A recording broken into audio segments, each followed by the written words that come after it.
So we were living with family for a little while after moving up here, and things went sideways with family. So we had to move out kind of hastily, and didn't have really any place to go. There was no options. We tried finding an apartment right away, and nothing was available or was already taken. So we ended up staying with my girlfriend's mother for a little while, and then had to shift to hotels because that living situation was very temporary. Mm-hmm.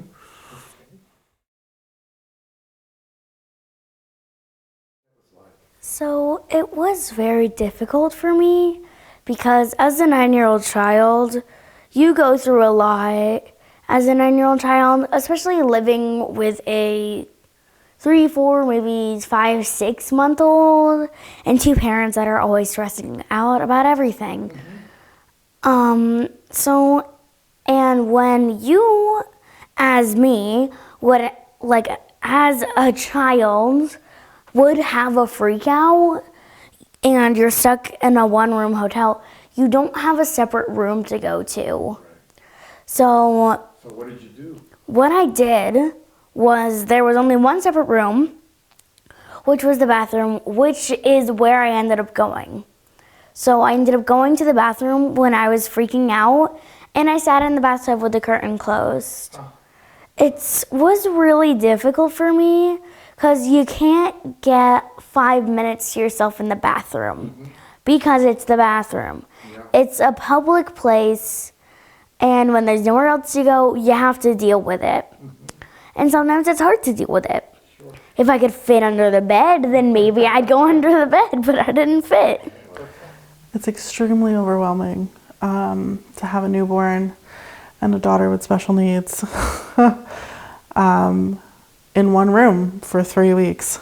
And, you know, it's the circumstances around how we ended up homeless was stressful enough. And then, you know, the crisis mode of trying to figure out, you know, where am I going to go with my girls, and to keep our family intact was the hardest, was really the hardest thing. You know, there were a lot of organizations that could have maybe just helped me and the girls.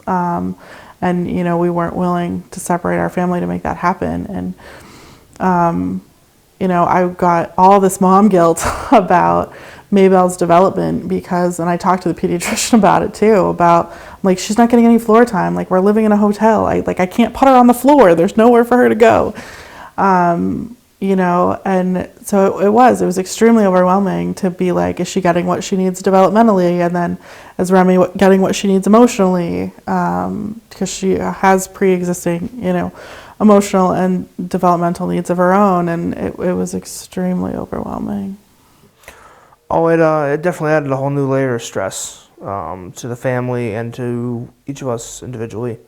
It was hard knowing that, you know, we're going to a hotel after you get done with the hard day's work to go home and try to find, you know, scour the internet, newspapers, Facebook, any resource we had, constantly making phone calls, and just hoping to get it all done before, you know, the 5:30 cutoff of everyday, you know, business days, because that's when it's so hard to get done. Yeah.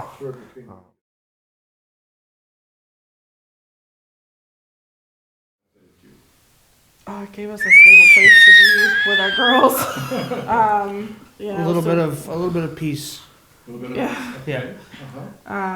You know, the first couple of weeks we were still sort of in crisis mode while we, you know, got settled in and were able to really sort of shift gears from being in full-time crisis mode to being like, okay, what are the long-term goals here? And it really just gave us a place to settle and have some calm and breathing room. I was excited because I finally got my own room. How did you put it? We went from homeless to homeowners. So at the end of the month, we're actually closing on a house.